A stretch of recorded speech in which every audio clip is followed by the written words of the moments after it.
Okay, assalamu alaikum everyone. السلام ورحمة الله وبركاته. All right, welcome to the Make Space and Open Mic Feedback for the Youth Workshop. So today will be a open Q&A session where we'll have our lovely sister Amal Kassir as our special guest to answer questions. Myself, Ifra Yusuf, will be moderating inshallah. So before I introduce our sister Amal right now, I'm just going to say a few words about myself. Like I said, my name is Ifra Yusuf. I'm an accounting student at the University of Ottawa, about to enter my third year, inshallah.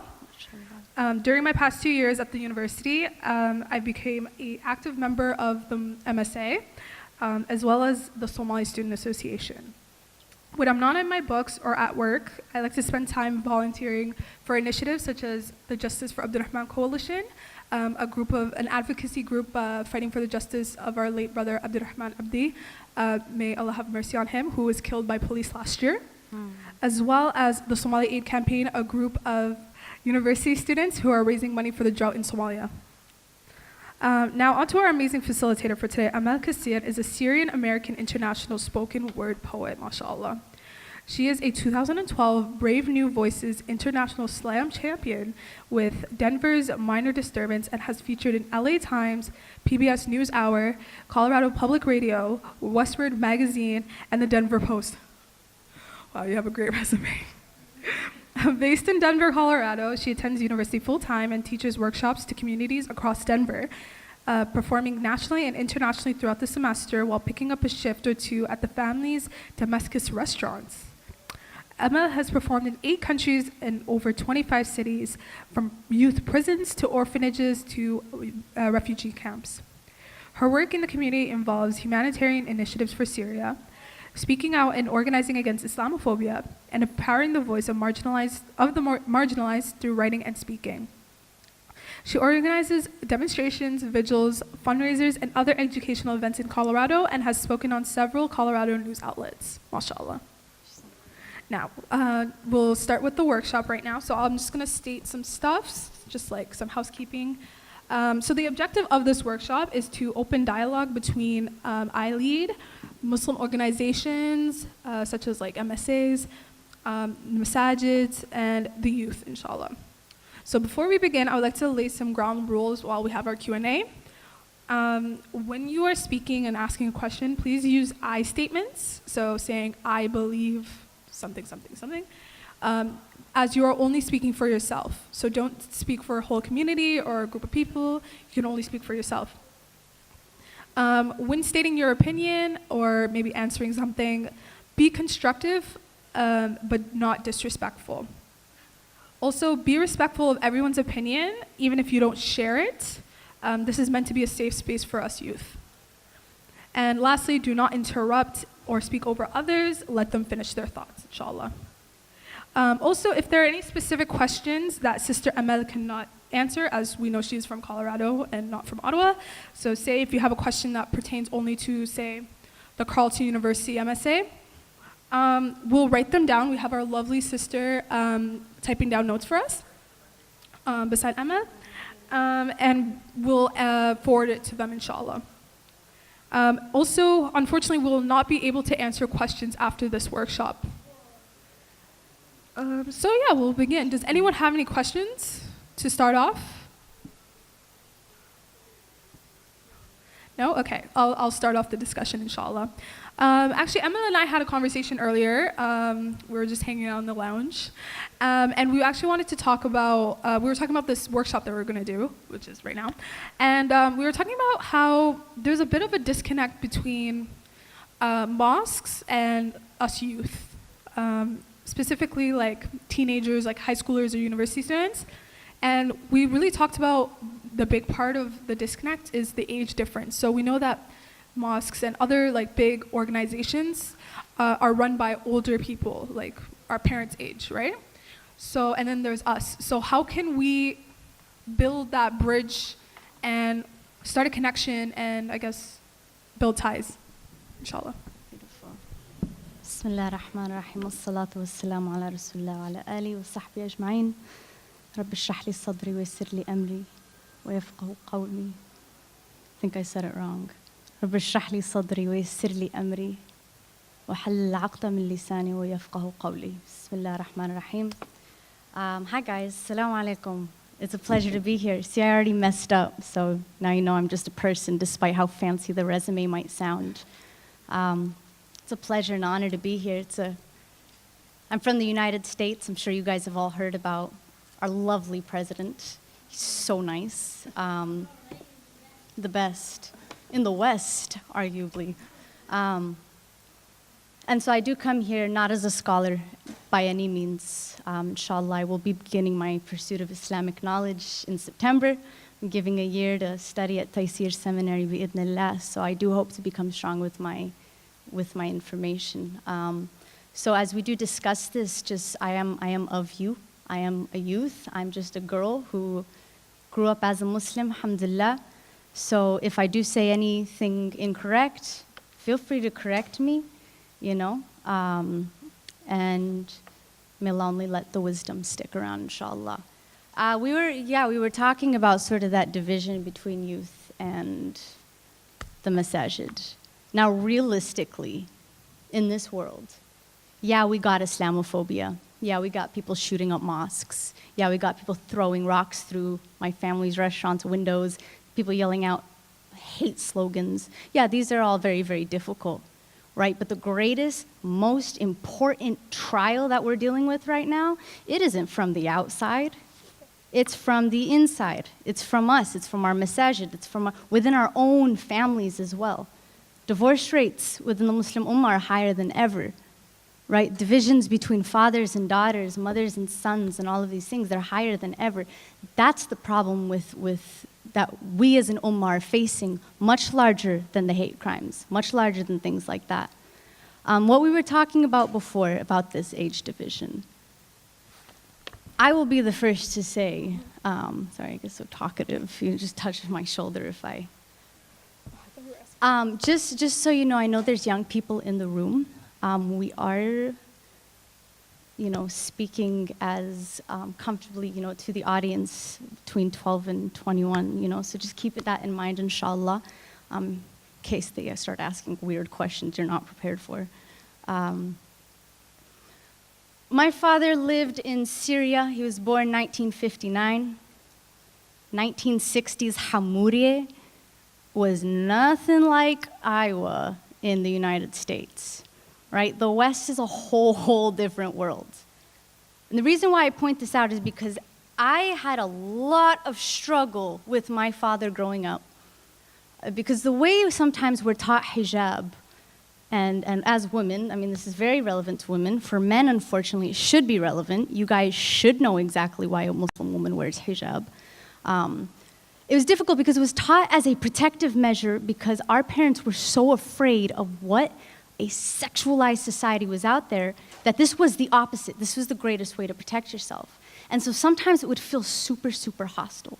The men in the masajid, you're not wearing socks or something. Some schools of thought say you need to. They would treat you like you were dirt sometimes. And it was hard, especially when you weren't taught thoroughly about the correct way. Our religion is beautiful. It covers, it cuts everything properly. And so I had to actually reflect on this, and me and my brother were discussing. My father came to the United States early 80s. The only exposure those countries ever had to the society we live in now was Russian prostitutes. The only people who dressed the way you saw here in America, it was Russian prostitutes. That was the society, the whole society, Christian, Muslim, Jewish, you name it. This was generally agreed upon. They dressed a certain way. They lived life a very specific way. And so there was only one type of population that really had this hyper skin showing type thing that you really see in the West a lot. So my father, he's grown, he's become more religious as he's been in the United States. But in the beginning, when he had daughters, it was like on a scale of hijab to Russian prostitute, right? There was nothing in between, and that's kind of where their fear was rooted from. And this is the same in Egypt. This is the same in most Middle Eastern countries. You don't have this type of society like you did back then. So when I reflected on this, suddenly you realize, like, okay, that explains why my dad is the way he is. It's not that you're just... Our biggest responsibility now is, it's not defying our parents. We're not little Woodstock kids who are gonna go out and no, that's not what we need right now. Right now is the youth. First off, we're the first of our kind in the West. We're the beginning of a generation who will practice Islam just like Rasulullah ﷺ said. It will be like holding hot coal in our hands. Our responsibility isn't to necessarily practice the way our fathers did, in the sense that we have the same reasons. Honor was a big thing over there, but they can afford honor because they had Iman already. Over here, we don't have that opportunity. It's not about reputations in the same way as it was over there. We have to start from the foundations of our religion. We have to know why we're doing what we do, what we're doing, how we're dealing with it. Why are the elders at the masajid acting this way? Is this how it was back home, right? Our responsibility now, we have to understand our elders, and that's the only way we can tolerate them. Because once we're parents, and our little bratty kids are going to be rebelling against us, it takes knowledge, it takes wisdom, it takes understanding a society to be able to address it. Rasulullah ﷺ, he was 40 years old when he became a prophet. He was 40. He wasn't a young man, he wasn't a teenager, which means by the time he was 40, he had already learned what society looked like. He'd already known what the diseases were. He knew about the fact that people were beating their wives and marrying like hundreds of women, and the fact that people were burying their daughters alive, the zina, the alcoholism, and all of that stuff. He had to be familiar with this society. This totally isn't a lecture space, right? But that's just like my main introduction about this whole crisis. I think it's a good kick point, because if there is a big crisis, it is within the Muslim community.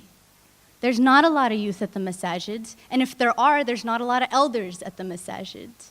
It mixes. I don't know how your MSAs are over here, but with that being said, inshallah, first off, she said, I believe, using I statements.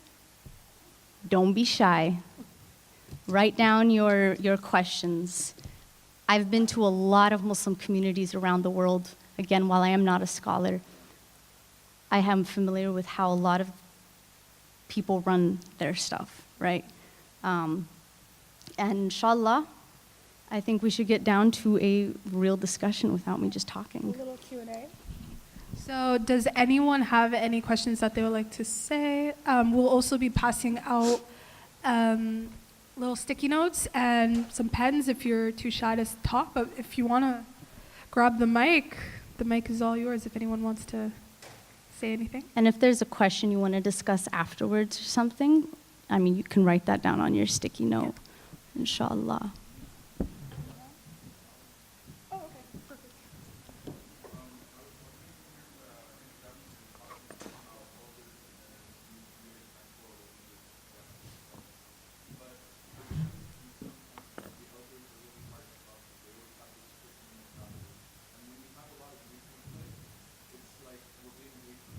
Yeah.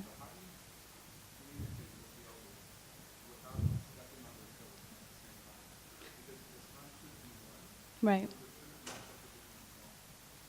Definitely.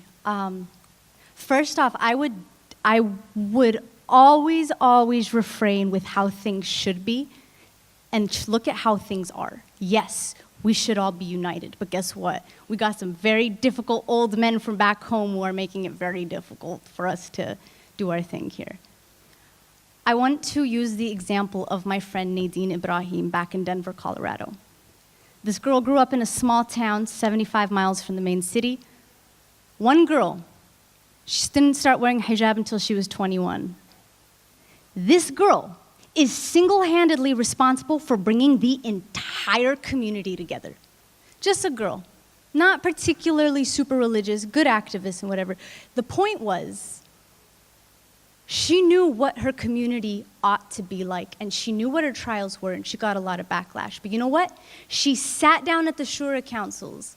She sat down at the meetings. She didn't talk, she didn't argue. She sat there, though. And eventually, she started interjecting her voice. When they say you gotta respect your elders, you have to respect your elders. Not necessarily, I mean, yes, of course, because it's in our religion and everything, but also because you're gonna get nowhere with them otherwise. You're not gonna get anywhere. And yeah, you are going to have to argue sometimes in the sense that you're going to have to sit there. You're going to have to demand your place. You're going to have to sit as the only woman in a group of 20 men who literally are talking over you and arguing with you and not allowing you to speak until eventually you take the time to speak at the very end. That's what she had to do. Doesn't mean it's right. Doesn't mean that's the way to treat anyone. But now all of the shuyukh rely on her. She is literally the top of the umbrella. The idea is not necessarily to try to change things the way you want them to be, because at the end of the day, yes, our elders have more wisdom than us. They know better than us about a lot of things. Our job is to get in and to contribute, not to take over. If we want to take over, we can do what they're doing in Washington, D.C., make our own nice little mosque and do our own thing, and we don't need a real sheikh. Over there, you got nice little young sheikhs who are getting people randomly married without their witnesses, without their fathers. It sounds like a great idea, but it's not going according to our tradition, to our religious beliefs. Know your religion well enough. Know leadership well enough to be able to interject properly. Just because these are old men does not necessarily mean they're doing things right. But be patient. You got to sit there. You got to deal with it. If there's one piece of advice I have, deal with it. Deal with the sexist men. Deal with the racist women. Deal with the people who are screaming at you. Have patience with them, because at the end of the day, when you have the ability to understand them, you can defy them. In the sense that you bring what is better to the community. Knowledge is power in that situation. And you have to understand them first before you're able to change what they're doing, before you're able to criticize them. Does that answer your question, kind of? Basically, occupy the space. Don't try to take it over. Be there and listen and know what's going on. How many people are like, the masjid should really do that, but no, you haven't gone to the masjid in like 12 months. You have no say. They don't even know who you are. Make sure they know who you are at your masjid first before you try to really, really make a point. Because you have to know the community you're trying to get involved in. Any activist will tell you that. You ever heard of the white savior complex? Where it's just like, you get a bunch of like nice, wealthy Americans who will like go to Africa and be like, yay, we saved you. Why aren't they thankful? We don't do that. We have to be involved with the community to be able to help transform it. And that's what Nadine did.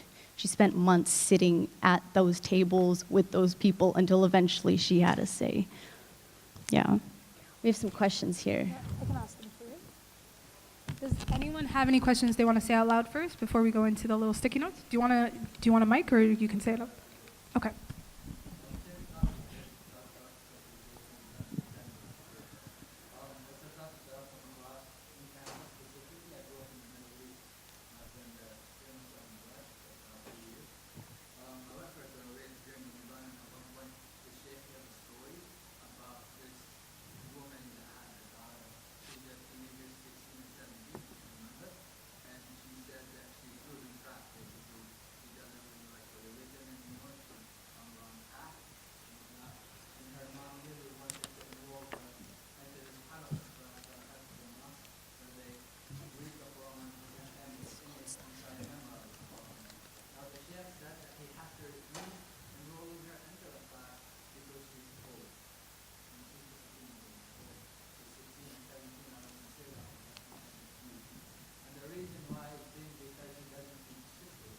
Mm-hmm.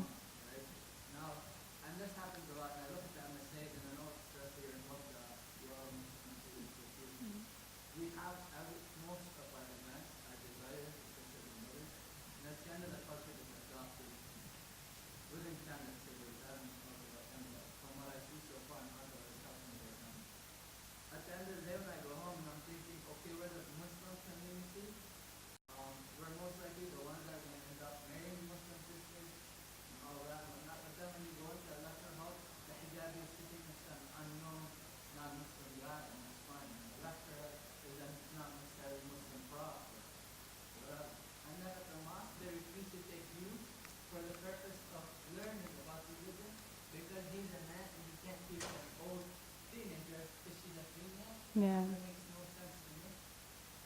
I mean, it's one of those things, it's not how it should be, but that's how it is. At that point, the way that you fix it, number one, who here went to an Islamic school as they were younger? I could definitely say personally that I was very, very, very, very unprepared for dealing with like the opposite gender. Once you get into high school, we don't have Muslim high schools where I'm from. So you have all these kids who grew up never, ever, ever dealing with the opposite gender. And then all of a sudden you're in a high school. Yeah.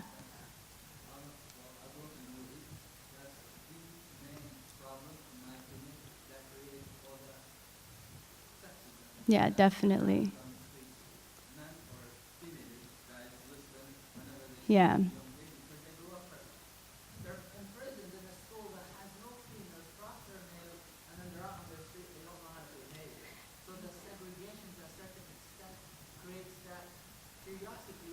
Yeah. In a sense, it's not a bad thing to have gender separation for obvious reasons. I mean, come on, boys and girls, especially in the West, yo, we know what's up, come on. This is a sociological observation, okay? This is not an Islamic observation, and correct me if I'm wrong. I've spoken to a lot of Saudi Arabians about this. If we could get a sticky note, you can write that question down. I don't want to exhaust your hand. Is it safe to say that a lot of the emphasis is on women in our community? How we dress, how we behave, things like that. I mean, first off, there's a reason. Alhamdulillah, we were created in Jannah, yo. And this is something I didn't learn, but you know who else wears hijab? It's not the same hijab. Jannah. And Allah subhanahu wa ta'ala has a hijab, he has a veil. Light upon light upon light upon light.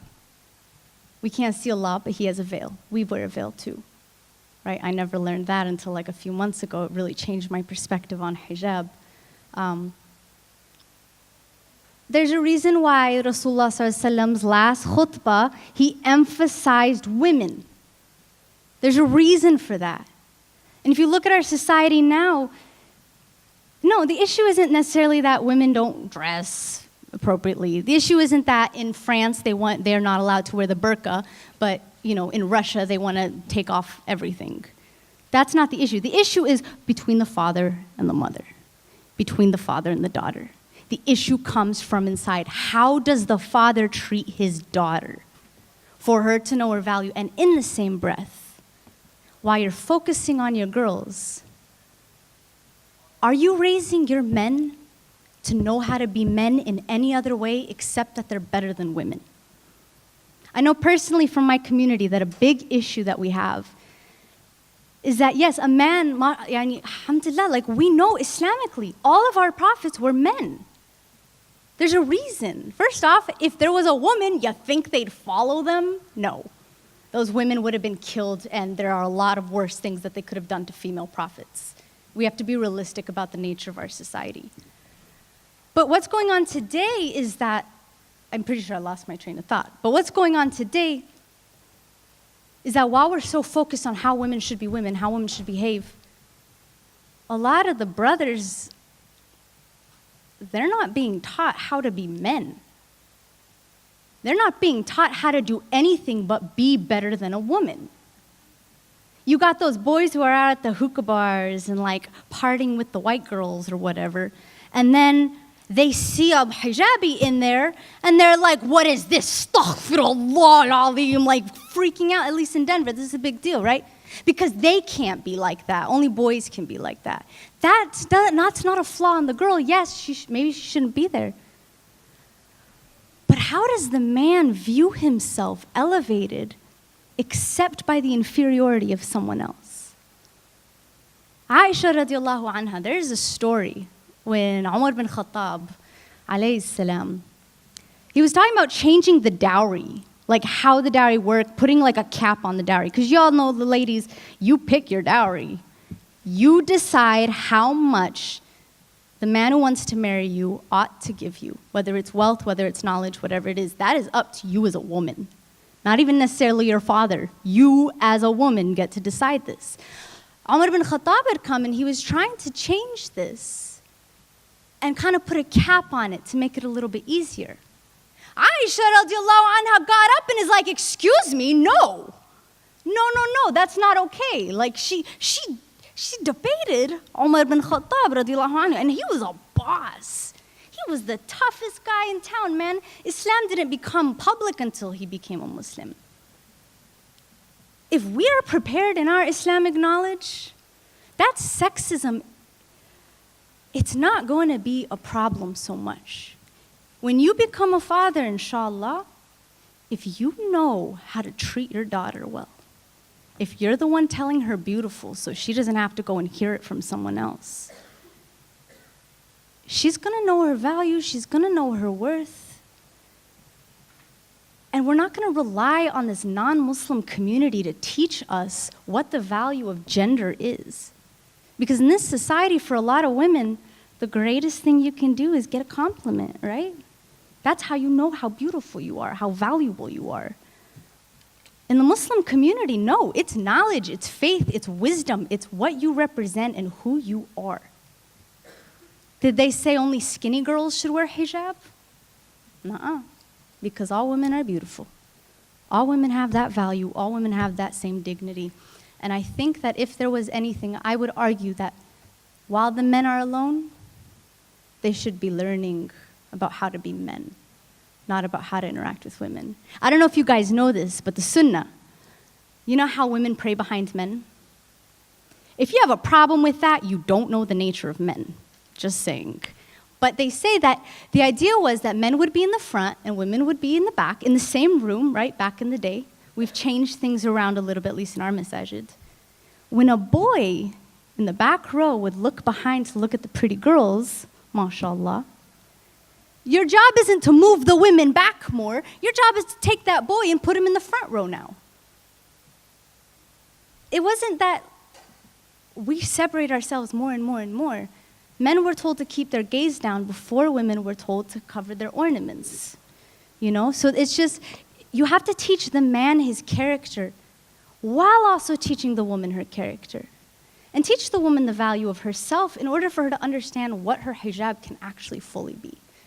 This is where the responsibility does come from the fathers, from the mothers. You as my brothers, you know what your biggest responsibility is? It's not to talk to me and get to know me. It's to walk behind me and in front of me when I'm walking to my car at night. And you're not expecting a thank you or assalamu alaikum or my number. That's your guys' responsibility. You protect your Muslim sisters. And Muslim sisters, heaven's under our feet when we have a child. And in the meantime, we are the daughters of those women who have heaven under their feet. Knowledge is power. Aisha radiallahu anha, it wasn't because she was an empowered woman like Ariana Grande or whatever. It's because she had knowledge. She was married to the Prophet sallallahu alaihi wasallam. She had a deep, deep faith. That's why she could stand up in the face of Umar ibn Khattab, the scariest boss on the street. Our religion is very, very empowering if you know it correctly. And not just if you know what women should have, but also what men. There's an expectation. Rasulullah sallallahu alaihi wasallam was a wonderful, wonderful, wonderful man. He was honest. I mean, I don't know if you guys know this, but the second revelation, after Iqra, he was in his wife's lap. He was in the caress of his wife when that surah came down, when those verses came down, subhanallah. We are together in this, and your women, they represent you. We are why a man is known to be a Muslim when he stands next to his sister, right? I think I covered a bunch of other questions too, by the way. Yeah, that was great. Jazakallah khair for that question and answer, of course, but we only have 8 minutes left because we have the next workshop starting soon. Sorry. I know, no, we started late, so I guess we can go on with, that question, should we say? Okay. It is a gender. For whoever just gave me this one, would you say that I might have answered that question? Yeah. Yeah? Yeah? For sure. I guess you don't got to be chit-chatting with the opposite gender to necessarily understand them, you know? Perfect. Okay, Yeah. so this will be our last question, inshallah. So we have 8 minutes. How can Muslim youth engage other Muslim students in a Muslim student association running at a public high school? Word, that's a very, I think very that good can also question. apply to university as well. Yeah. I'm going to tell you a Sunni Shia story real quick. And there's a reason behind it. There was a new member to the Muslim community. It's a predominantly Sunni mosque, this particular masjid. It's the biggest masjid. You know, when you Google it in my area, you're going to get it. And there was a young man, maybe in his, maybe 18, 19, who'd come to our masjid with his Sunni friend. And he had his stone, turba or something, I'm not sure exactly. But he was praying. He wasn't disrespecting anyone. He wasn't doing anything. He was just some traveler who came to pray. And one of the shuyukh saw that rock. In the middle of his salah, came screaming at him, humiliated him. He might as well have spat on his face in the middle of the masjid on Friday. Whatever our politics are, Sunni, Shia, it doesn't matter. What had happened, this boy was gonna leave. He was never, ever going to come back. My brother Yasir got up. He saw this happening. My brother Yasir got up and ran to him. He's like, brother, I beg you to stay. Please, please stay. And this guy's like, no, why should I stay? Why should I stay when I'm humiliated? My brother insisted he stayed. He prayed next to him. He used his stone, you know. The reason why I tell this story is because if there was a chance for that individual to understand the way we practice, that old man who screamed and humiliated him lost that chance. I don't know if it's like this here, but in the MSAs, it's either a clique or only the super religious people. And y'all gonna talk smack about the other Muslims that, like, I saw her talking to a boy. I saw that she had a girlfriend. I saw this and this and this and this. We are not in a perfect ummah right now. And if you want to get someone to have a better faith, you better invite them to these events. Tell them, yo, we're having an iftar. Don't worry. If you don't feel comfortable wearing your hijab, okay, fine. Right? Unfortunately, we don't have the option right now to be holier than thou. There are a lot of young Muslims who don't know if they want to do this. There are a lot of them who don't feel like they have a community to protect them. Your MSAs, sometimes, literally, I've seen girls who went from being cheerleaders to being the president of the university MSA just because of the high school MSAs. You need a crew. You need a family. You need your people. You're going to kick people out? I promise you someone will take them. You're going to kick those sisters who don't wear hijab yet? You don't know if they do anything, but you're going to assume they don't because they don't wear hijab? I guarantee you the non-Muslims will welcome them with open arms and make them feel welcome. That's not what you want. For the brothers, it's not necessarily your responsibility to go to the ladies, but you know what? My little brother Usama, he does the same thing. You see some boys, in Colorado, marijuana is legal. It's a huge deal. I don't know how that is here, but a lot of young Muslim boys, it's a generation of pot smokers. It's huge. Oh my gosh. And I ain't judging, whatever. You can justify it all you want. My brother didn't see it as let's ostracize him. My brother's like, yo, come with us. Him and his group of friends. They chill, they play video games, they do their thing. It's not like they're out there reading Quran all the time. I mean, they should, mashallah, inshallah, one day. But they're chill, they're brothers, they're homies, they're friends, And you need a community. That's what the ummah is all about. Who's the first person who converted, without a question? Abu Bakr. Abu Bakr was Rasulullah's homeboy. He needed that friend. Umar ibn Khattab, it took a little work. He was a big, scary guy at first, But slowly, once you got your open arms, they're going to come to you. They're going to enter Islam. They're going to, remember that if you are part of an MSA, it's because you got a connection to your religion.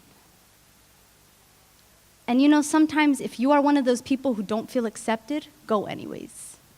I know it sucks. I know it's hard. They're going to talk smack. But guess what? The more people that gossip about you, the more they get to eat your sins. You get a clean slate by the end, right? You just, you just have to remember that the priority is not necessarily your social life, but it's to be around that which will influence you well. And you're better off alone than with a bad community. I mean, there came a point in our MSA where it was just like this freaking like Tinder. Do you guys have Tinder here? Astaghfirullah. See, some people know what it is, but like literally, like you're dealing with like nothing but a couples thing. And they ain't planning on getting married, you know? Like it's, stick with the right people. You are your friends. Studies show that the 5 people that you hang out with most, you are the average of them. It's very, very interesting. Literally, Rasulullah ﷺ said, you are your friends. That is the truest thing in the entire world. Let your friends be your community. Let it be your crew, your ummah.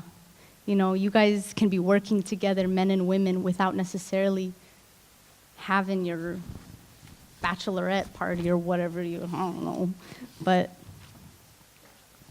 look out for your others, yo. Because you could be the reason why someone leaves this religion. That's a scary thing. You don't want to be that person. I'm specifically talking to the young people. For our fathers and stuff, you know, they don't need to go making dawah to like the pretty cheerleader Muslim girl. But for us, for you women especially, we got problems, ladies. We're not nice to each other. I know that I like disappeared from the community because of all that gossip and stuff, but stick together, invite people, and your MSA will grow and it will be beautiful, inshallah. All right, Jazakallah khair. That was an amazing response. Yeah, give it up, guys. Jazakallah.